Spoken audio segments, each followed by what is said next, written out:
Hi అండి, ఎలా ఉన్నారు అందరూ? రెండు వీళ్ళు అల్లరి చూపిస్తాను. మెక్డొనాల్డ్స్లో తినేటప్పుడు ఎంత అల్లరి చేస్తారంటే అంత అల్లరి చేస్తారు. ఇక్కడైతే మేము మెక్డొనాల్డ్స్లోకి వచ్చిన తర్వాత మా అమ్మాయి 2-3 వీడియోలు తీసింది.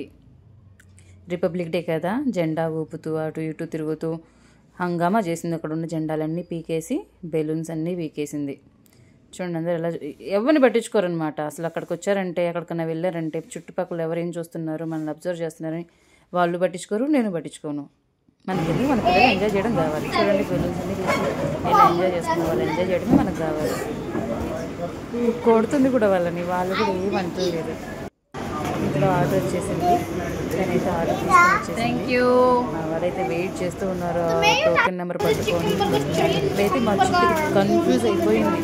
ఏ బర్గర్లో ఎగ్ ఉంది, ఏ బర్గర్ చికెన్ బర్గర్ లేదని చికెన్ బర్గరే కావాలి. చికెన్ బర్గర్ చికెన్ బర్గర్ని పట్టుకుంటుంది, పక్కకు పెట్టేస్తుంది, చూసుకుంటుంది. చూడండి ఎంత డీటెయిల్డ్గా చెక్ చేసుకొని మరి తీసుకుంటుంది. వీడైతే దొరికింది కదా ఛాన్స్ అనేసి ఒక్కరిని తినేస్తున్నాడు చికెన్ బర్గర్. మళ్ళీ చిల్లు ఎక్కడ లాగేసుకుంటుందో అనేసి. ఇక్కడ మా వాడు చేసిన పని ఏంటంటే కూల్ డ్రింక్ తాగుతా అని చెప్పి కూల్ డ్రింక్ మొత్తం ఒంటిపై పోతీసుకున్నాడు. ఆ రోజంతా అలాగే తిరిగాడు వాడు.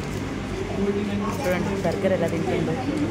కానీ యాక్చువల్గా అయితే తన్విక బర్గర్ ఎలా తినదు, అది మీకు లాస్ట్లో తెలుస్తుంది బర్గర్ ఎలా తింటుంది తన్విక అనేసి. ఆకలి మీద ఉండి తినేస్తుంది. బర్గర్ తినడం మాత్రం చాలా ప్రొఫెషనల్గా పట్టుకొని పేపర్లో ఫోల్డ్ చేసుకొని ఎవరికి కనపడకుండా చక్కగా తింటుంది. మాత్రం లాగిచ్చేస్తున్నాడు. వీడికి ఒకటి కాదు కదా 2-3 బర్గర్లు ఇచ్చినా కూడా తినేస్తాడు వెంటనే. వాడికి అంత ఇష్టం మెక్డొనాల్డ్స్లో బర్గర్ అంటే. చూడండి ఎలా ఎక్స్ప్రెషన్స్ ఇస్తున్నాడు. ఫుడ్ బ్లాగింగ్ చేయమంటే మాత్రం చక్కగా చేస్తాడు. ఇది నన్నేమో అరుస్తుంది, వీడియో తీస్తున్నాను, నన్ను ఎందుకు వీడియో తీస్తున్నావు అనేసి. బట్ మనం వింటామా, క్యూట్గా ఉంది కదా అని చెప్పి వీడియో తీసుకుంటున్నాను. బట్ అన్నయ్య తిన్నాడా లేదా, అన్నయ్య ఎన్ని బర్గర్లు తిన్నాడు అని చెప్పి చెక్ చేసుకుంటూనే ఉంది. ఇది తినేది తక్కువ, కావాల్సినవి ఎక్కువ దీనికి. వాడు ఎంత తిన్నాడు, వాడు ఏం తిన్నాడు, కాన్సన్ట్రేషన్ అంతా వాడి మీదే. చూడండి ఫైనల్గా మా చిట్టి తల్లి ఇలా తింటుంది బర్గర్ని. ఏ పాటలకు ఆ పాటలు చేసి మధ్యలో దాన్ని అక్కడ పెట్టి దాంట్లో ఉన్న మయోనైస్ని నంచుకొని చక్కగా బ్రెడ్ని మొత్తం తినేసిద్ది. ఆ మిడిల్లో పీస్ ఉంటుంది కదా చికెన్ది, పేరుకే నాకు చికెన్ కావాలంటుంది, చికెన్ బర్గర్ కావాలంటుంది. అది లాస్ట్గా వెళ్ళేది మాత్రం అన్నయ్య పొట్టలోకే. అన్నయ్య వచ్చి లాస్ట్లో చక్కగా తినేస్తాడనమాట రౌండ్. ఇది ఇక్కడ ఏం జరిగిందంటే ఈడు ఫ్రెంచ్ ఫ్రైస్ అన్నీ తినేస్తూ ఉన్నాడు. ఏం చేసింది, ఉన్న ఫ్రెంచ్ ఫ్రైస్ అన్నిటిని తీసుకొని పేపర్లో దాచిపెట్టేసుకుంది. కనపడుతున్నాయా మీకు అక్కడ? దాచిపెట్టేసుకొని అన్నయ్యకి లేవు అని చెప్పేసింది. వాడేమో అయిపోయినాయి అప్పుడే ఫ్రెంచ్ ఫ్రైస్ అని చెప్పేసి ఎత్తుకుంటున్నాడు.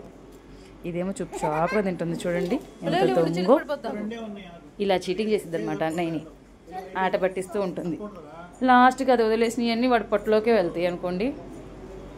అదొకటి చూడండి ఎలా నంచుకొని తింటుందో. ఎవరైనా తింటారా? నేను చెప్పాను కదా, స్టార్టింగ్లో ఉన్న పొజిషన్కి ఇప్పుడున్న పొజిషన్కి అసలు ఏమైనా సంబంధం ఉందా చెప్పండి మీరే. తన్వికని చూస్తే ఓ చక్కగా తినేస్తుందని అనుకుంటారు, లాస్ట్లో చూడండి మొత్తం వదిలేసిద్ది. ఎక్కడికి వెళ్ళినా మేము లాస్ట్ వరకు ఎదురు చూసుకుంటూ కూర్చోవాల్సింది, ఇది ఎప్పుడు తింటుంది అనేసి. మా అందరికి తినడం అయిపోయినాయి, హ్యాండ్ వాష్ అయిపోయింది, అందరం తన్విక కోసం వెయిట్ చేస్తున్నాం, ఎప్పుడు తింటుంది, ఎప్పుడు బయలుదేరదాం అనేసి. చూడండి షాప్గా